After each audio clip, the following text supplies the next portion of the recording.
అంటే ఇట్లా జులాయిగా తిరిగే వాళ్ళతో మీ సావాసం ఏంటి అంటారు. అయినా వాళ్ళు వినరు, అయినా వాళ్ళు మారరు. మీ మదిలో క్వశ్చన్ ఉంటుంది, ఎవరు వీళ్ళని మారుస్తారని. మీకు ఆ క్వశ్చన్ ఉంటే ఖచ్చితంగా యేసు ప్రభు దగ్గరకు వాళ్ళని రమ్మని మీరు పిలుస్తున్నారు. ఒకవేళ పిలుస్తున్నట్లయితే ఆ పిలుపును కూడా వాళ్ళు పెడచని పెట్టి రాలేని పరిస్థితుల్లో ఉంటే మీరు గుర్తుపెట్టుకోండి, యేసు ప్రభువే నీ ఇంటిలోకి అడుగు పెట్టాలా? గట్టిగా చప్పట్లు కొడదాం. యేసు ప్రభువే నీ ఊరిలోకి అడుగు పెట్టాలా? ఎలా సాధ్యం అంటే చెప్పండి, అసాధ్యాలను సైతం సాధ్యం చేసేవాడు ఆయన. ఎలా సాధ్యం అంటే మనుషులకు అసాధ్యం, కానీ దేవునికి సమస్తము సాధ్యం. గట్టిగా చప్పట్లు కొడదాం.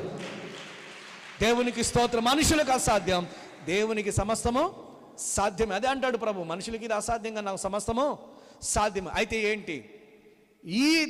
ఈ గధ